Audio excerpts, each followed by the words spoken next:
I don't think government's very good at delivering anything, the mail or any services. I don't think they're good at fighting wars. I don't think they're good at delivering welfare.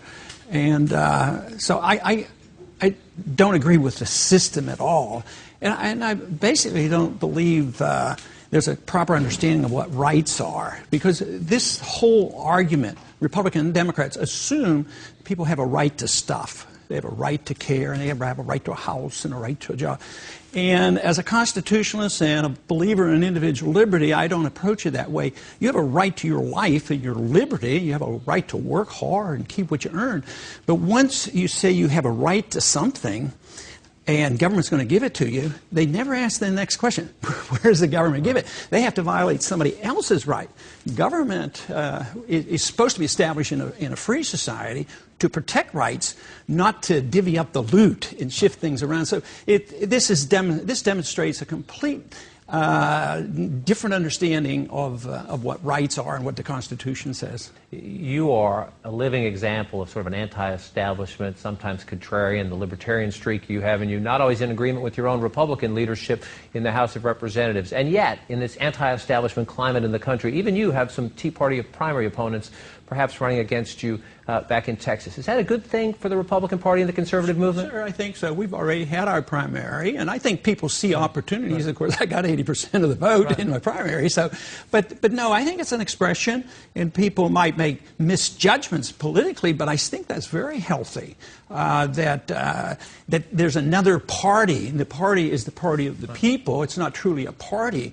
But what they're seeing, there's no difference between Republicans and Democrats. Democrats are elected for one thing, and they don't do it. Republicans are supposed to do the other, and they don't do it either, and the people get pretty upset. And yet someone else who has tried to tap this sentiment as you have, and you noted you have succeeded, even despite somebody running against you, is Sarah Palin, the former vice presidential nominee. And she has gone to the Tea Party convention. She thinks it's a good thing, as you do, to have some energy in the democracy. But she also says that if the primary candidate, as in your case, loses, that they have to make a choice. And she puts it this way: which party reflects how that smarter government steps to be taken? Which party will best fit you? And then, because the Tea Party movement is not a party and we have a two-party system, they're going to have to pick a party and run on one, R or D. Is she right? Do we have a two-party system, or should they look to do more? Well, she fits my answer to that question, because I tell people, do what they want to do. If that's what she thinks, fine.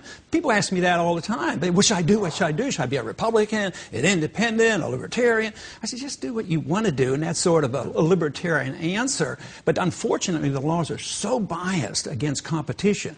If you come to the conclusion that Republicans and Democrats aren't too much different from each other, then there are no choices. We don't have really good democracy in this country, because if I want to run as a third party, I wouldn't have been before. I wouldn't have been in those debates. In 1988, you were the Libertarian candidate for president. In 2008, I do. In 2008, that was my first presidential campaign I covered. In 2008, you ran as a Republican in the primaries. What about next time?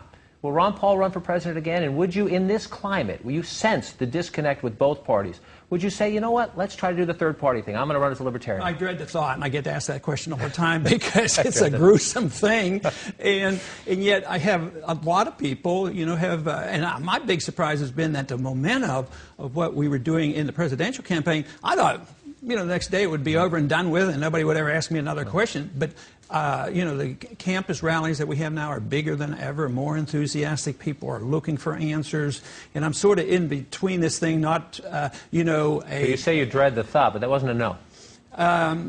No, it isn't. It isn't a no, because there's so many people who ask me, and they get enthusiastic. It's more like, how do I do it without offending them? But I wouldn't look forward to it. I haven't said yes. That would be a tough decision to make under these conditions. Let me ask you in closing. You're 74 years old, I think. Is that right? Something like that. Something like that. I stopped counting, too. You feel younger and you act younger. And yet you are one of these innovative people in this world. We're launching the show today in the online community. Right. You're one of the innovators in online politics. You have, and I want to show our viewers this, nearly 4,000 followers on Twitter. That's not enormous, but it's a good number. On Facebook, more than 183,000 friends on Facebook. And in the internet fundraising community back in 2008, you were wildly successful, some $35 million, maybe a little bit more than that. In closing, let's talk a little bit about that. How has the world changed in your time in politics, and how important And what's the next generation of this online internet politics? It's all been positive, unbelievable. I'd like to take the credit that I was the organizer. No, it's the spontaneity of what we have, and that's the internet. And those individuals who like the message would just get together, like the fundraising we had. We had $6 or $7 million raised in one day and broke all records. That wasn't because we had central economic planning. It was because people got enthusiastic. I say it's the message, and I just happen to be at the place of delivering that message. But people are looking for something, and they see that I talk about personal liberty, personal responsibility, free markets, sound money. People are very interested in the Fed. I'm shocked that there's so much interest. And I talk about a different foreign policy.